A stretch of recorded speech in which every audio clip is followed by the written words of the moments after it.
Notre série consacrée à ce qu'on appelle les cold cases, ces dossiers criminels non élucidés.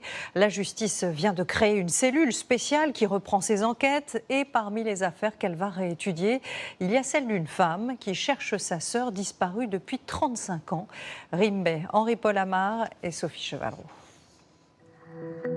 Qu'est-il arrivé à Sharazed Bendouyou?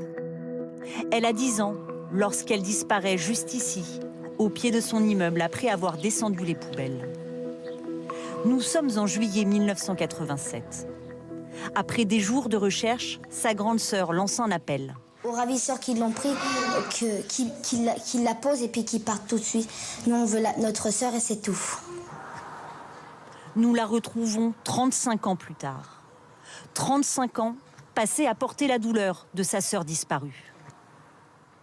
Vers 15 h, je commence à faire les recherches sous la pluie. On s'attendait vraiment tous à retrouver Sharazed avec une entorse, blessée ou endormie, qui aurait fait éventuellement un malaise. Dans ce quartier tranquille de Bourgoin-Jallieu, personne n'imagine que Sharazed ne sera plus jamais revue. L'enquête ne mène nulle part. Elle est discrètement refermée au bout de 2 ans à peine. La famille de la fillette n'est même pas prévenue. C'est un dossier emblématique parce que l'ensemble de ces enfants qui ont disparu ou été tués dans ces années 80 autour de Grenoble, les familles étaient des familles qui n'avaient pas de gros moyens et on s'en débarrassait assez facilement. Le visage de Sharazed vient s'ajouter à ceux que l'on appelle les disparus de l'Isère. Une dizaine d'enfants dont les disparitions n'ont jamais été élucidées et dont personne ne sait aujourd'hui si elles sont liées entre elles. Un combat long et douloureux pour leurs familles, parfois lâchées par la justice.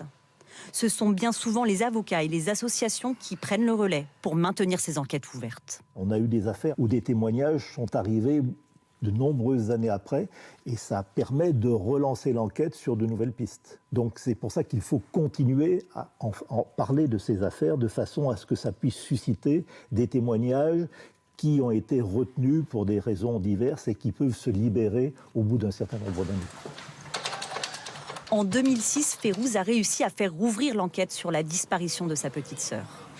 Son combat est encore loin d'être terminé. Ça fait plus de 30 ans. On a pris plus cher que n'importe quel assassin sur Terre. Et on n'a pas fini de payer. Moi, tant qu'elle ne sera pas enterrée, si elle est décédée, dans une tombe décente, je ne peux pas laisser passer. C'est pas possible. Mardi prochain, Férouz sera reçu avec d'autres familles au pôle des affaires non résolues à Nanterre. Un nouvel espoir, 35 ans après la disparition de Sharazed.